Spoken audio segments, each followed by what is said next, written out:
सर्वांना जय जिजाऊ, जय शिवराय, जय शंभूराजे. महाराष्ट्राचे आराध्य देव श्रीमंत योगी छत्रपती शिवाजी महाराज, छत्रपती संभाजी महाराज, राजमाता जिजाऊ, डॉक्टर बाबासाहेब आंबेडकर या सर्व महामानवांना व त्यांच्या महान कार्याला या जिजाऊ लेकीचा मानाचा मुजरा, मानाचा मुजरा, मानाचा मुजरा. व्यासपीठावरील सर्व मान्यवर व तुम्हा सर्वांपुढे मी नतमस्तक होते.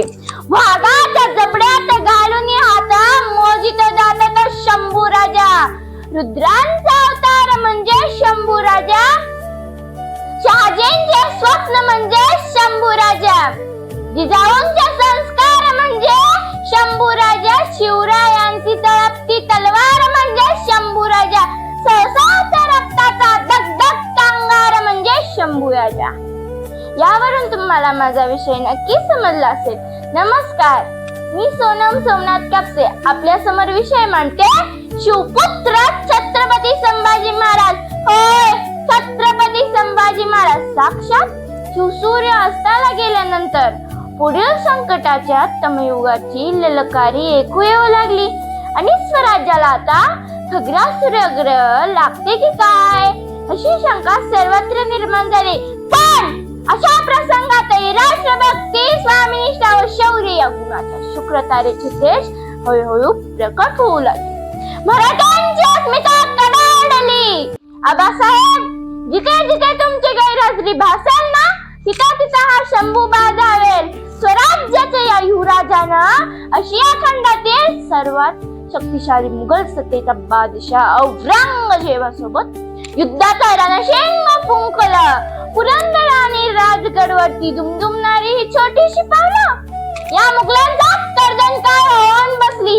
पाठीवर तुफान घेऊन जे वादळ सह्याद्रीने अनुभवला, ज्यांचा पराक्रम पाहून इंद्रायणी भीमाही गहिवरल्या, ज्यांचं नाव ऐकताच दिल्लीच्या औरंगजेबाला गाम फुटायच्या, ज्यांच्या डरकाईने दिल्लीचे तख्त हादरायचे, असा ज्वलंत महातेजस्वी राजा म्हणजे छत्रपती संभाजी महाराज.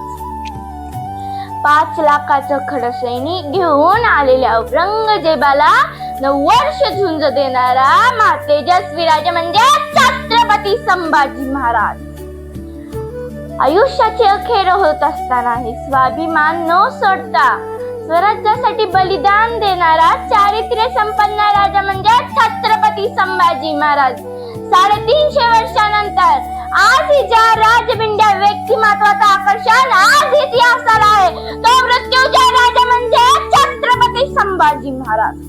छत्रपती संभाजी महाराजांसमोर औरंगजेबाला एकही विजय मिळवता येत नव्हता. अशा वेळी बिछायतीवर पडल्यावर तो हळूहळू पुटपुटला. आज तक हमें डर नाम की कोई भी चीज पता नहीं थी, पर अब हमें 2 चीजों से डर लगता है. एक तो यहाँ की बारिश और दूसरे है मर्द मराठे, पता नहीं कब आएंगे और बरस पड़ेंगे. पण अखेर नीतीने डाव साधला आणि आपला शंभू बाळ गिरफ्तार झाला. शिक्षेचा अंमल सुरू झाला, श्वासाची घुटमळ सुरू झाली आणि अखेरच स्मरण केलं ते शिवछत्रपतींच अनकडाडला छावा. आबासाहेब, तुम्ही आबाच्या डोळ्यांना पाहत असाल आम्हाला, पण ते आबाया एवढं तुमचं रूप पाहायला आमच्याकडे डोळेच उरले नाहीत. डोळेच उरले नाहीत. आबासाहेब, आग्र्याहून येताना तुमचा हात विश्वासाने हाती घेऊन म्हणालो होतो, आबासाहेब आमची फिकीर करू नका आबासाहेब, आम्ही गडावरती सुखरूप पोहोचू. पण त्याच धीरानं आमचा हात हाती घ्याल का हो? पण ते हात आता उरले नाहीत. ते हात आता उरले नाहीत. आम्हाला तुम्हाला आबासाहेब अशी साथ घालायला जीभ उरली नाही हो, जीभ उरली नाही. पण एक सांगतो आबासाहेब, रक्ताचा अभिषेक घालून स्वराज्याचं मंदिर पवित्र होणार असेल आणि शिवपुत्र म्हणून असेच मृत्यूशी ओळखणार असेल तर रायगडच्या जगदीश्वराला एकच मागणे मागेन, 1000 वेळा जन्म दे, पण शिवपुत्र म्हणूनच दे, शिवपुत्र म्हणूनच दे. आबासाहेब, जगायचं कसं आहे तुम्ही जगाला शिकवलं, पण मरायचं कसं आहे आम्ही जगाला शिकू, पण मरायचं कसं आहे आम्ही जगाला शिकू.